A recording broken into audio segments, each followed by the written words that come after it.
So next we're going to look at doing stealthy scans with Nmap. In other words, now that you have some foundation of how to use it to find open ports and find services and find things, we need to look at some more advanced things. One of those things is going to be how do we quieten it down? How do we make Nmap not as noticeable? And we've already kind of lightly touched on some of those topics, but I just want to go a little bit more into it. Now, the first thing that we want to look at is slowing the scan down. Okay. So for example, if I scan port 80 and port 135, took 0.18 seconds. Now, most intrusion detection systems, if you scan at a speed of more than 5 ports per second, you're going to automatically be flagged as a port scanner. In this case, we're definitely going faster than 5 ports per second because we just scanned 2 ports in 0.18 seconds, right? So the idea is to slow it down to the point that it's going at slower than 5 ports per second, but not so slow that it makes it to where you're never going to finish the scan. For example, I could give it the --scan -delay option and give it a time of 2 seconds. And I know that that scan is going to take approximately 6 seconds to finish because it's going to wait 2 seconds for the first probe and then it's going to be 2 seconds per port. So let's run it and watch it come in at just a little over 6 seconds. And it took it 6.12 seconds, right? So you can get very granular in your speed. And 6.2 seconds, that's pretty slow. It's definitely going to be stealthy enough to probably not get noticed, but it's also slower than we really need to go. Imagine if you're scanning 40,000 devices. Do you really want to go that slow? Probably not. We just need to get around 1 port per second or a little bit slower than that. So let's do this. Let's do --scan delay, and let's just do 1 second. This should take a little over 3 seconds. And it takes 3.13 seconds. So now we're getting close, and you can even do it in milliseconds. Another option, and I don't really use this option, but it's popular for tests and things like that, is you could do -T, for example, and do polite, and it's going to slow it down to 1.31 seconds for the whole thing. Or if you want to go even slower than that, you could do sneaky. And this is going to make it take significantly longer, but it's going to be significantly quieter because you slowed the scan down tremendously as far as how often it's probing. Now you can go further. There's an option that Nmap understands called paranoid. And when you give it the paranoid flag, it's going to send 1 probe every 300 seconds. That's 1 probe every 5 minutes. So this scan would take about 10 minutes minimum for those 2 ports versus 1.32 seconds, right? So the point is you have a lot of flexibility with Nmap as far as how fast or slow you want your scans to actually go. And just remember, the stealthier you want to be or the quieter you want to be, speed sometimes has a lot to do with that. And as we can see, that scan took 45.15 seconds.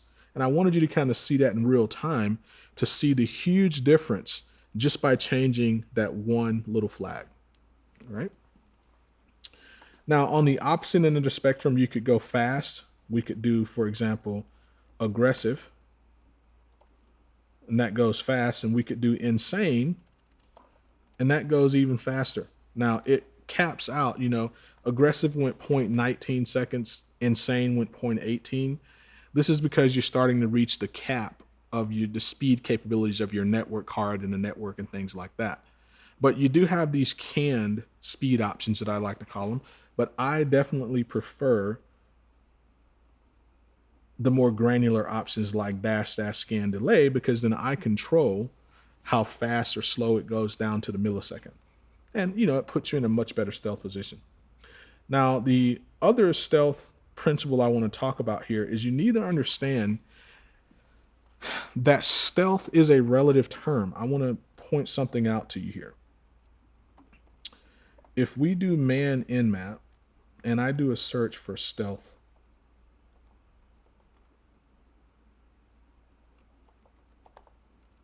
see if they got a entry for it in here.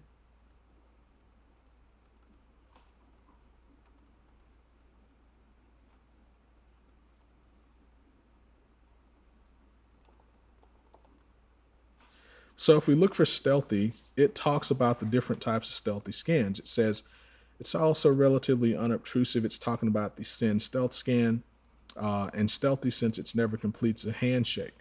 SYN scan works against any compliant TCP stack rather than depending on the idiosyncrasies of the specific platform, as Nmap's Fin, Null, and Christmas, Maimon, and idle scans do. It also allows clear, reliable differentiation between open and closed. So the Christmas scan, believe it or not, per the Nmap documentation, is actually considered to be on the side of being a stealthy scan. But see, stealth depends on the situation. This is what I mean by it's a very relative term. A Christmas scan, a null scan, and a fin scan will all trigger default snort and IDS rules. Now that's today. 20 years ago, not the case.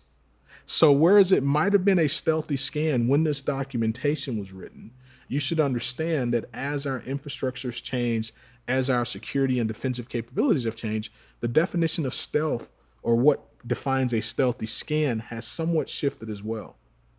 So some of the things that you read about as stealthy scans, you go run that scan, it ends up getting you discovered immediately. So you got to be careful with that and make sure you understand what you're looking at when you read the man pages. I don't want to just throw you in the man pages and say take everything in there verbatim, because some of the stuff in there is dated, and while it's good background, it may not be 100% true anymore. All right, the last stealthy scan that I want to show you in this section is going to be something called the idle scan. And this is one of those scans that everybody does if they're in the know, because there's literally no way to trace the scan back to who actually did it. Now, what I'm going to do is I'm going to scan this machine and we're going to make it appear as though InfoSec did it. All right. So if we look at traffic log here,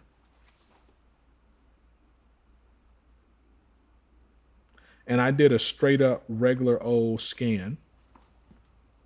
Let's just do a TCP scan. So it's .9. Let's do a TCP scan to .9 or a SYN stealth scan. I get my results back, but the problem is this firewall picked up all that activity. Look at that. It's got my IP address .6 there, so clearly I've been tearing it up, scanning like crazy. So I'm caught, basically. But watch this. I'm going to clear these results. Now, we're going to look at a decoy scan, which allows you to mask and hide your scan amongst other IP addresses and other devices, to where it makes it really difficult for the victim to trace the attack back to you. Now, for my decoys, I'm going to use yahoo.com, and I'm also going to use infosecinstitute.com. And then I put in me and then my target. Now what we're going to notice over here in the logs is when we do this scan, sure, my IP address will show up in the results, but so does Yahoo and InfoSec. And that makes it difficult for the victim to know who actually did the scan. And we can put up to 254 decoy domains and IPs in there, to where now you really have to dig through a lot to figure out who's actually doing the scanning. And you can use government agencies and others because you're not actually reaching out to them or connecting to them. You're just using their domain lookup information. For example, if I redid this scan,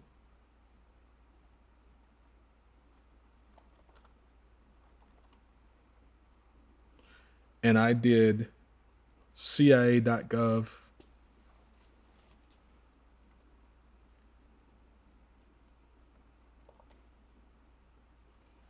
FBI.gov,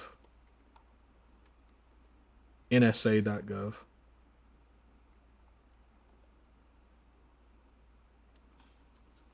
Well, now when that victim looks at their logs, it literally looks like the CIA, the FBI, and all these other places were scanning them. So chances are, if you look at your logs and you see that you're getting port scanned by the CIA, by the FBI, and the NSA, you're probably going to be trying to get out of the country instead of trying to do more log analysis. So this is an example of where we can use a decoy scan to make it look like someone else was doing the scanning when we actually were.